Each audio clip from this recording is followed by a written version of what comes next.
Hello folks, today I'm going to cut a dead locust tree and I'm going to fall it directly at that other dead locust tree down there.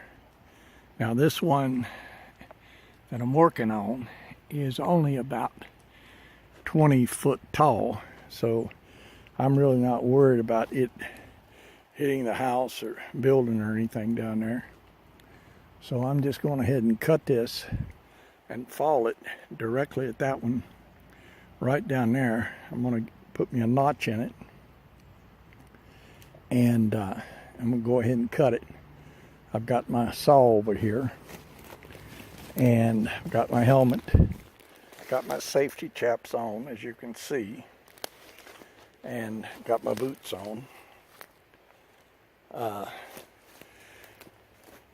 Got my steel chainsaw.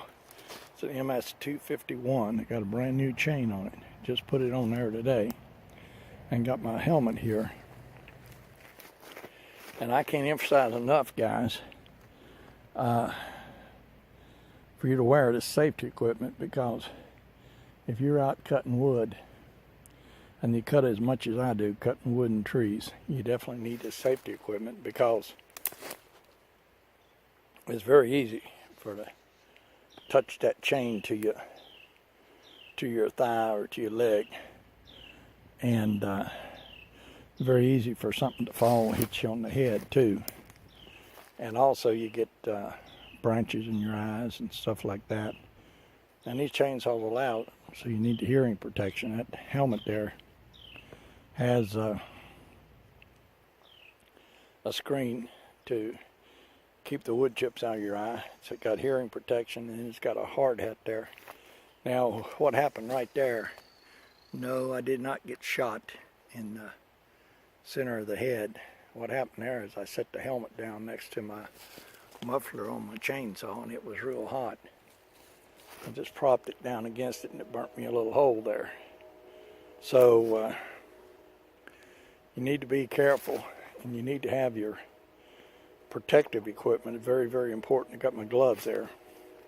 So like I said, I'm going to cut me a notch in this tree here, and I'm going to fall it directly down at that other tree there. One of the first things I'm going to do is I'm going to go over here and cut me a log, a small log, and I'm going to put it right in here so that when that tree falls, hopefully it'll fall on that log and keep it up off the ground so I can cut it, because I don't want to get my brand new chain in the dirt. So without further ado, I'm going to go ahead and get started, and I will take and once I get the notch cut, I'll take and start this thing again and show you my process, and I'll show you how to sight this thing in and stuff, and we're going to see how good I am, how close to that tree I come. What will happen is when I take and cut this thing, we can come up here and we can sight right down through there and see how close to the tree I came.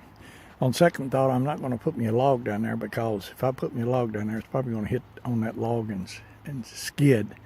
So I want to show you guys that hopefully it's not going to roll down the hill when I cut it. I want to show you guys how close I can come to that tree down there. So let me go ahead and stop this thing. I'll start it again here in a few minutes. I've got my notch cut and my back cut. So the notch should be about 30% of the diameter of the tree, and that's about right, because it's about 3 inches. Diameter of the tree looks to be about 10 inches. So in the hinge, which is part right here in the middle, should be about 10% of the diameter of the tree, and that's about 1 inch, so it looks about right. Now the back cut should come directly in to the center of the hinge. I didn't quite get that exact. What happens is very important in that you come directly straight in if you can. If you come, for example, up here and you overcut that notch, then there's nothing holding your tree. So it's very important that you come straight in as much as you possibly can. And you want your tree to fall on your hinge. Just like a door opens on the hinge, a tree falls on a hinge. Now, as you can see there, the tree is already wanting to go toward the hinge because the back side of the kerf here is opened up quite a bit. So the tree is actually leaning a little bit in the direction I want it to go. So hopefully I should be able to get put a wedge in there, knock on it a little bit, and it should go down where I want it to go. Take a look at the front part of the hinge here, or the front part of the notch. This is actually modern day notches, and I've had a lot of chainsaw courses with the Forest Service. Used to work on the Appalachian Trail quite a bit, and you have to recertify as a sawyer every couple of years. And I recertified 5 or 6 times, maybe more than that.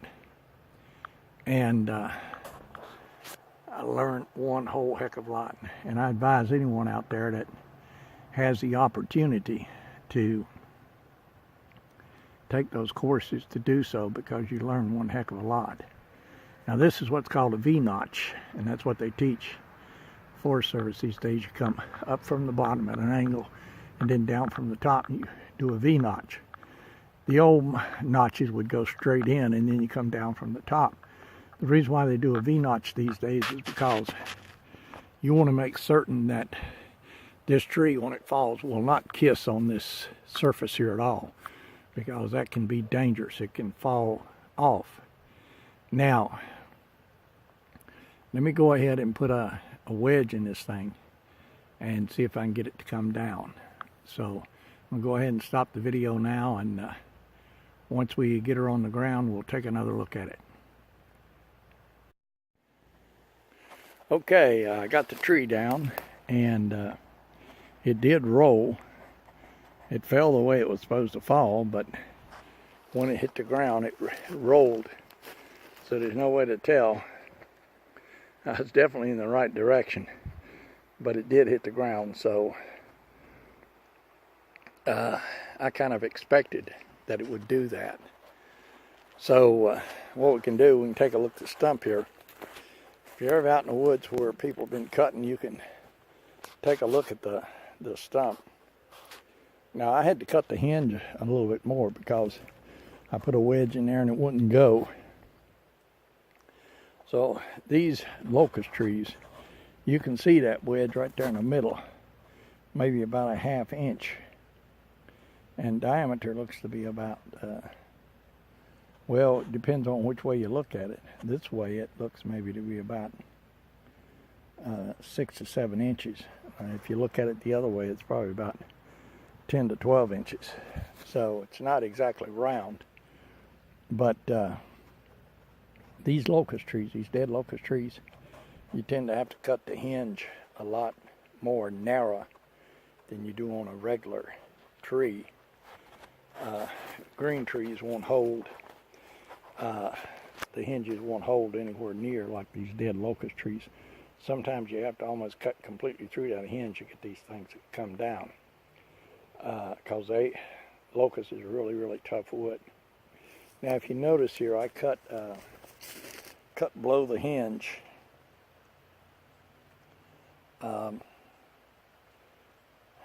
the same amount on each side. So that was good in that I didn't have it high on one side and low on the other side. It should have come, however, straight into the center of that hinge, like right here, but it cut low on both sides. What I generally do is I generally put me a mark around the tree so that I can come in straight to the hinge, but I missed that a little bit. But anyway, that's the way you fall a tree on a hinge. And indeed, the tree did fall down in the direction where it was supposed to go. The tree fell on a hinge, and just like doors open on a hinge, trees will fall on a hinge if you do it correctly. There was no way, hardly, that hinge would break and that tree fall in that direction or fall back toward me, because you got this hinge all the way across here holding it. Now sometimes, depending on the lean of the tree, they'll want to come back on you. That's why when you get in there sawing a little bit, if you can, go ahead and put your wedge in back here to hold that, what they call kerf, open. So that, put your wedge in here so you can hold the kerf open to keep the tree from falling back on the saw.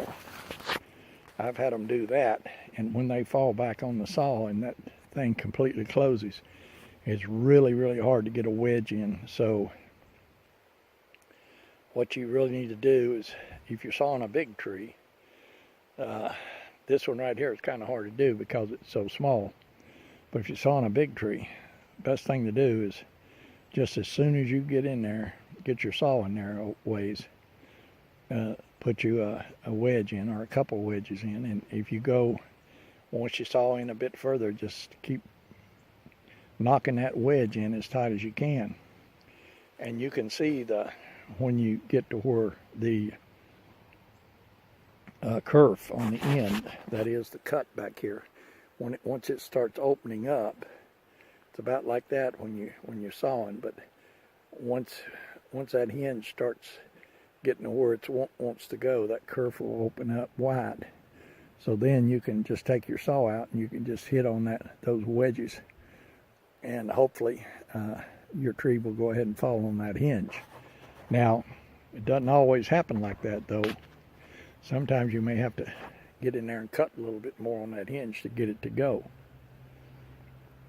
So anyway, that's so much for this video, and I'm going to go ahead and cut up this log now and close out this video. So I'm going to be cutting more trees, so I'm going to be making some more videos on them. The next one I'm going to cut is that big one right there, and you can see how it's leaning. It's leaning down toward the house and those buildings down there.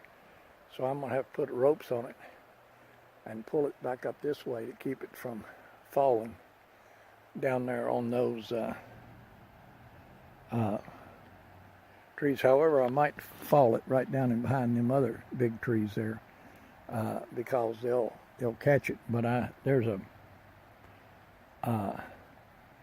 little barbecue made out of brick down there. I may not fall it down there because I don't want that to break that thing. So I got to cut that big one down there, and then I got to cut this one here, and I've got about 15 of these things in here to cut. So there's a whole lot to do in here. So once again, that's the end of that video. Hope you enjoyed it, and if you did, please subscribe. I'll be posting more of these. Thanks.